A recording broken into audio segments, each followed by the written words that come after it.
It was supposed to be an ordinary Tuesday morning in downtown Chicago. The sun was bright, the streets alive with traffic, and people rushed through revolving doors of one of the city's biggest banks, Summit National.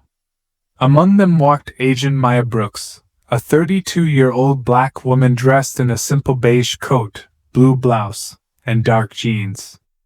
Nothing flashy, no badge visible, no sign of her authority. She had just finished an early meeting nearby and stepped into the bank to close her mother's old account, a personal errand before heading back to the bureau. But sometimes it takes seconds for strangers to judge a person and destroy their dignity. Maya walked up to the first counter.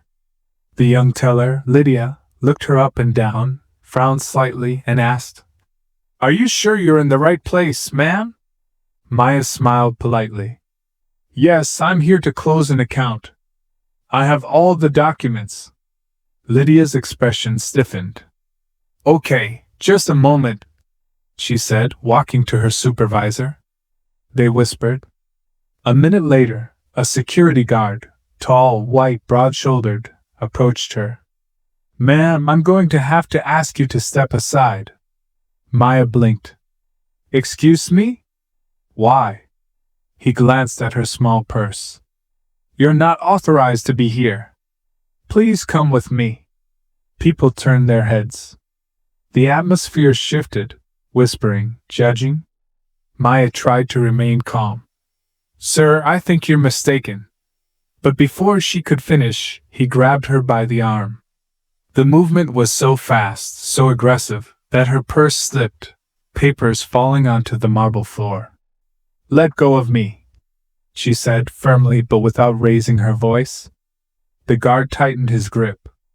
"We've had issues with..." And then he stopped mid-sentence. Because something shiny slid out of her purse. A black leather wallet with a silver badge. The small engraved letters read, "Federal Bureau of Investigation, Special Agent Maya Brooks." The entire lobby froze. The second guard, who had been watching, stepped forward. "Wait. FBI?" The first guard's face turned pale. "Ma'am, I didn't know." Maya straightened her coat, picked up her badge, and looked him dead in the eye.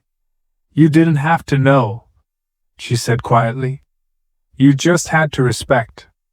Within minutes, the bank manager rushed out, stammering apologies. Customers stood silent, the same ones who had watched and whispered moments ago. But Maya wasn't there to humiliate anyone. She walked calmly to the counter and said to Lydia, "Now about that account."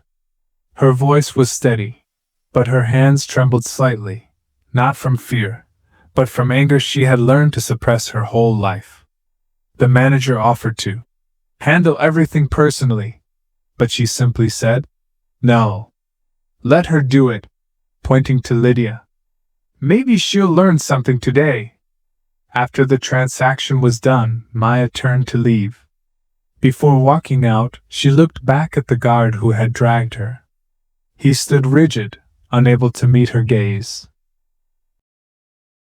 "Next time," she said, "ask questions before you make assumptions." As the door closed behind her, the crowd exhaled.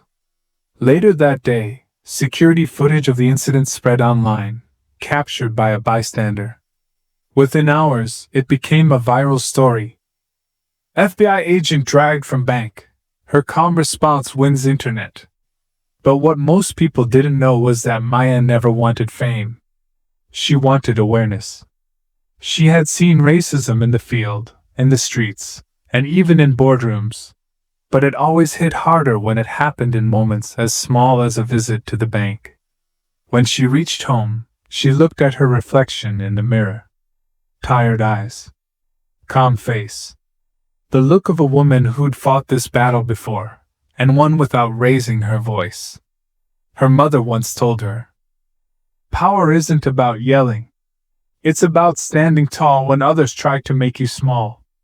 That night, Maya opened her laptop and drafted a proposal to her FBI director, a diversity and awareness program for law enforcement and public service industries nationwide. A week later, it was approved. And months later, every major institution across the city began training sessions inspired by her experience.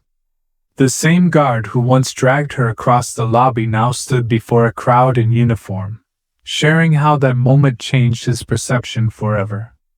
"Sometimes," he said, "the person you underestimate is the one sent to teach you a lesson."